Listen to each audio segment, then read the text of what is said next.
I want to have you speak about this in relation to the Constitution that you wrote for the new Socialist Republic in North America. And you've made the point that, and it's true, never before in any proposed or actually existing founding document of a government has there been anything close to the level of not only provision for dissent, protest, disagreement, ferment, striking out in many different directions, artistically, culturally, and politically, as is written into the Constitution you authored, but also the encouragement for this and the fostering of it, while at the same time, the whole of society, the economy, everything will be oriented in a different way to meeting people's needs and overcoming oppression. Can you give an example of how that's built into the Constitution you wrote and a little bit more on why that matters so much? Yeah, well, there are a lot of examples, a lot of different dimensions. I mean, I could take one, for example, in the legal system and the rights of the people. Not only is the right of dissent upheld, including the right to advocate getting rid of the new socialist system and going back to capitalism. If people attempt to violently overthrow the new socialist system, then they'll be defeated in that. But advocating for doing that is protected under this Constitution. But beyond that, for example, let me give you. I started to talk about the legal system.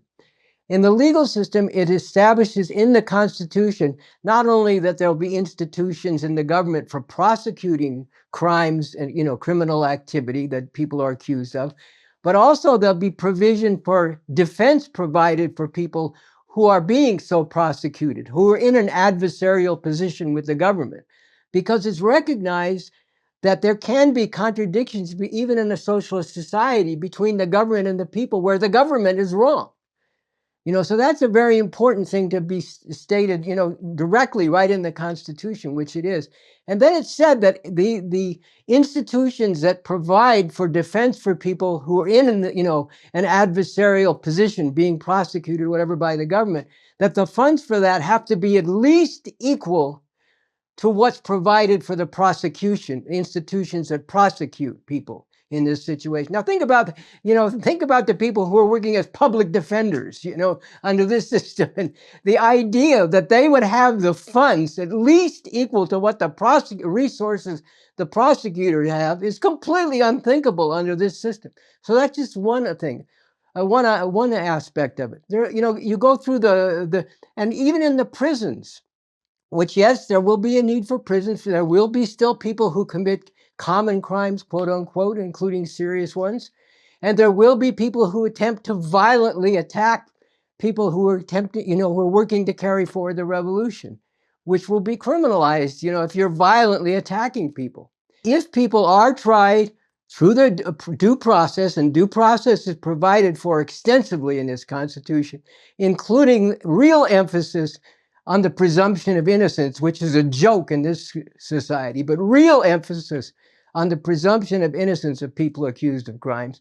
But if they are tried through due process and convicted and sentenced and imprisoned, it's said not only that the conditions there have to be humane and the standards have to be those of society in general, rather than the terrible conditions in which people are held imprisoned under this system, but also in terms of the people's education. Not only is education provided for, but it's said specifically that there have to be available to them all kinds of materials that put forward a broad array of viewpoints, not just the viewpoint of the socialism and of the socialist government, even things which historical works and other works that are in opposition to what the socialist government stands for and is working to bring about. That's also, an application of what I'm talking about with the new communism. Or in the educational system, the same thing. The purpose of the educational system is not as it is under this system, so that we can get a bunch of technocrats, so we can outcompete and win conflicts with other capitalist imperialist countries.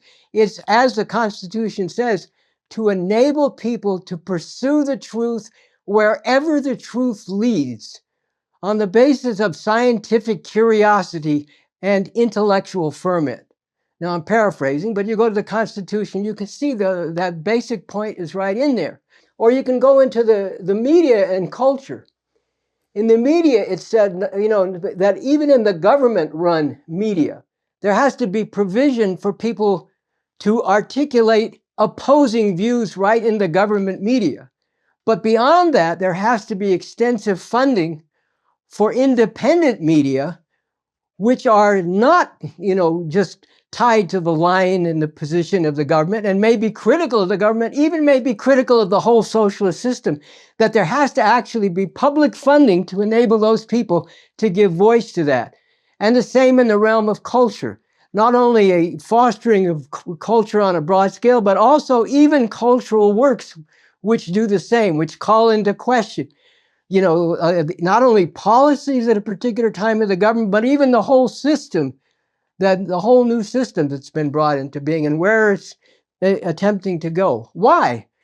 Not because ultimately I'm, after all, a nice liberal and want to, pander to all these liberals out there who complain about communism being repressive. That's their problem. What the reason for this is it goes back to everything that's actually true is good for what we're setting out to do, and you need a lot of intellectual and cultural ferment. First of all, so that people can, give expression to that and can breathe and feel at ease in society and can be enriched by a lot of that. And so that you can sort through and learn more deeply what the reality actually is through this very complex and at times even intense process. And I've said that, for the people leading this, who do recognize the need to take it to communism and to work through all the contradictions and conflicts to overcome all the oppressive and exploitative relations, for those people to implement what's called for in this Constitution really will require them at times to go to the brink of being drawn and quartered, pulled apart by the contradictory trends and struggles in society. But you have to be willing to do that in order to more deeply carry out the process of advancing toward, beyond all these four alls that Marx talked about, all the exploitation, oppression, the repressive institutions, the stultifying and degrading culture, and get to a whole different world where all those things finally are left behind and human beings really can relate to each other as fully human beings.